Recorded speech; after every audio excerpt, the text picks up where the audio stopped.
السلام علیکم ورحمۃ اللہ وبرکاتہ۔ 8 قسم کے لوگ ہیں جن سے قبر میں سوال نہیں ہوگا۔ اللہ کرے اللہ ہمیں بھی ان میں شامل کر لے۔ یہ دعا دل سے نکلے گی تو پھر کام ہوگا۔ آج دلوں کے اندر جو محبتیں ہیں نا، ان کو کم کر دیں۔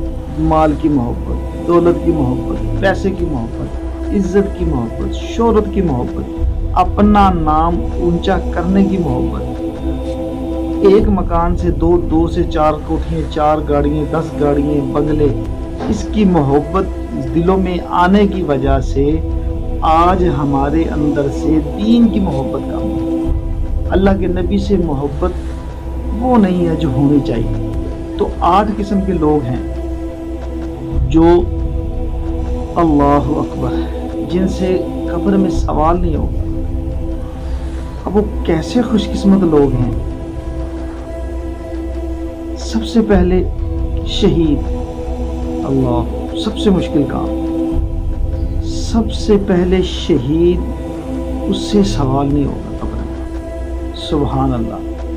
اللہ کے نبی کے صحابہ کی زندگی کیسی گزاری انہوں نے، دین کے اوپر مٹا دیا، اپنے آپ کو لگا دیا۔ اور دوسرا، اسلامی ملک، جو اسلامی سرحد جیسا ہمارا ملک ہے، بارڈر پہ جو ہماری فوج اس ملک کی حفاظت کے لیے دن رات ایک کرتی، اسلامی سرحد ان کی حفاظت جو کرنے والا، حفاظت کرنے کے دوران وہ شہید ہو گیا، اس سے قبر میں اللہ کے حکم سے یہ شامی میں لکھا ہو، نہیں اس سے پوچھ ہو۔ اور تیسرا، مرض طاعون، اس میں مرنے والا، اس جگہ سے نہ بھاگے، جو اس علاقے میں ہے اور یہ مرض آ گیا تو وہ وہاں سے نہ بھاگے۔ لیکن اگر کوئی اس علاقے میں نہیں تھا، اس کو حکم ہے کہ وہ اس علاقے میں نہ جائے، جان بوجھ کر اس علاقے میں نہ جائے۔ اور طاعون کے زمانہ میں طاعون کے علاوہ، اس بیماری کے علاوہ کسی اور مرض سے بھی فوت ہو جائے، وہ بھی اسی میں شامل ہے۔ اور ایک طاعون کے علاوہ جو اس مرض سے جو صابر ثواب کی نیت سے امید رکھنے والا ہو۔ اور تیسرا یہ جو ہے صدیقین، صادق، اللہ کرے صادق لوگ ملیں، صادق، ایماندار، امانت میں خیانت نہ کرنے والے، ایسے لوگ ملیں۔ پھر بچے، معصوم نابالغ جو بچے ہیں نا، یہ بھی بہت بڑا سرمایہ ہے۔ جن لوگوں کے بچے بچپن میں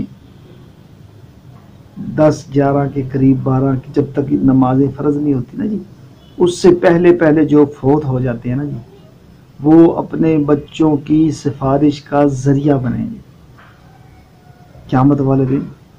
جب فیصلہ ہوگا نا جنت میں داخل ہونے کا، وہ کپڑے پکڑ لیں گے، یا اللہ اگر جہنم کا ان کا فیصلہ ہوگا، وہ کپڑے پکڑیں گے، یا اللہ دنیا میں اکٹھا نہیں رہنے دیا، اب تو ہمیں رہنے دو، تو انشاءاللہ اللہ پاک انہیں بھی جنت میں بھیج دیں گے۔ اور جمعے کے دن یا جمعے کی رات، شب جمعہ، جمعرات والے دن مغرب کے بعد جو ہے وہ شب جمعہ شروع ہو جاتا ہے، اس دن فوت ہونے والا، اور ہر رات سورۃ تبارک الذی پڑھنے والا، 29ویں سپارے میں تبارک الذی بیدہ الملک وہو علی کل شیء قدیر الذی خلق، یہ سورت جو پڑھنے والا ہے۔ اور بعض نے اس کے ساتھ سورۃ الف لام میم سجدے کو بھی ملایا ہے۔ اور اپنے مرض کے وقت سورۃ اخلاص، قل هو اللہ احد اللہ الصمد لم یلد ولم یولد ولم یکن لہ کفوا احد پڑھنے والا۔ تو اس میں انبیاء کا اضافہ، وہ تو انبیاء ہیں، تو مطلب ہے میں اور آپ کوشش کریں اپنی زندگی کو بدلنے کی، اپنے آپ کو بدلنے کی۔ اللہ پاک ہم سب کو 100% عمل کرنے والا، 5 وقت کی نماز پڑھنے والا، اور نبی پاک صلی اللہ علیہ وسلم پہ درود پاک، درود و سلام پڑھنے والا، اللہ ہمیں اس میں شامل کر دے۔ میرے لیے دعا کرنا۔ اللہ مجھے اور آپ کو ہم سب کو عمل کرنے کی توفیق عطا فرمائے۔ السلام علیکم ورحمۃ اللہ وبرکاتہ۔